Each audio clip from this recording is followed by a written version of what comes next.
Well, it's July the 8th, time for another few words from the pastor, although believe it or not, I'm in Arizona right now. You couldn't tell? I'm not there, but I'm here.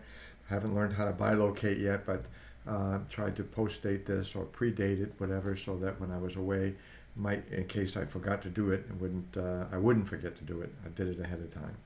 But this word should be being published today. The thought I want to leave with us is something I had heard a while ago, and it was a quote. Actually, it was in a prayer form. Lord, help me to be the person my dog thinks I am. You know, well, this is a saying that originally came from J.W. Stevens in a book called Chess With Carrizo.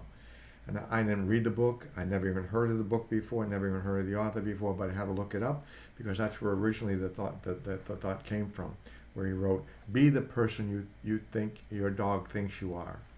Um, and if you ever look into the eyes of a dog, and we have a dog in the office here. I think it's part of the staff here. Our office manager has a dog, and little tiny. I used to call him a little rat dog, but now it's a little tiny Shih Tzu, and I can't fit him in my pocket, but not much bigger, a little bit bigger than that. Anyway, when he follows her around, he got his eyes always. She leaves, and he just waits by the door, anticipating her return. If she's not there, he'll start whimpering, or he'll start, you can tell he misses her presence. He needs to have her presence with him, and I think there's a lesson there. I never owned a dog. I like dogs. I like cats. I like dogs. Like animals. But I've never really owned any pet. I've been in the seminary since I was a boy myself, so I never really had one that I could say was my own little dog or my own little cat. But the the message is still the same with a dog.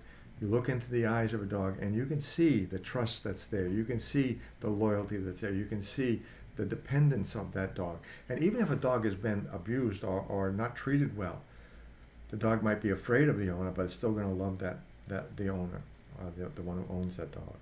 You know, it is a wonderful advice to live by. Wanting to be the person your dog thinks you are. You if we were, just think what a world this would be. I was thinking in terms of it would be a world with more kindness. Dogs assume the very best from us. You know, they don't worry about, they don't care about job titles, bank accounts, social status. They don't judge your appearance or your past mistakes. They're just concerned about the fact that you're present, you're there with them. What they see is your presence. To them, you're the hero who shows up. You're the one who feeds them. You're the one who takes care of them. You're the one who creates safety, the one who brings joy into their ordinary moments of life. What a world it would be if we had that vision. Looking at others and seeing that this is what other people bring to the table with us. It would be a world with more kindness, with more loyalty, with more joy, with more forgiveness. With more forgiveness. For no one forgives, I don't think, more quickly than dogs. How often are they whacked or treated badly and still come back for more? You can step on their paw by accident, and within seconds they're ready to once again resume their stance and their affection for you. They teach us that holding grudges just holds us down and weighs us down. And so, I'm going to make this a little brief one today, but the lesson, if we took the lesson to heart, to try to be as our dogs see us, to be the person our dogs see us as, a hero type of dog, that we are heroes to them, that we look at them, may we look at others and see the same thing. At the heart of it, being the person your dog thinks you are means, if we really were kind and loyal and brought joy into people's life, and if we really did were more forgiving, what a difference that would make, not just in our country, in the world, but in the world itself, if everybody decided that's what the person I want to be, the person that my dog sees me as. At the heart of it, the person your dog thinks you are means embracing the highest version of yourself. It's about living with love that's unconditional, loyalty that's unshakable, joy that's contagious, and forgiveness that's immediate, not waiting days to get, or never. receiving.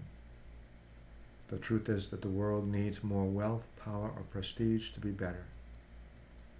It doesn't need that. It doesn't need more wealth. It doesn't need more prestige. What it needs is more people who live like the heroes their dogs see them as, that the dogs already believe them to be. May we be those heroes, living and embodying all of those different virtues. And what a world it would be. I think that's a song, isn't it? What a wonderful world it would be. How badly do we want to make this place a better world? Then look at your dog, if you have a dog, and if not, envision yourself with a dog, and through the eyes of a dog, how that dog sees you. Be that person, the one who depends on you, the one who you feed, you bring joy to, you bring hope to, and who forgives you for everything, unconditionally, and who loves you unconditionally. May we do likewise with others. Mary, Help of Christians, pray for us. Mary, Help of Christians, pray for you. Hope to see you next week. God bless y'all. Have a great one. Enjoying the weather, I think, out in Arizona, still there. So, but I hope to be moving on in just another few days. God bless y'all, and hope you to see me next week. Bye bye now.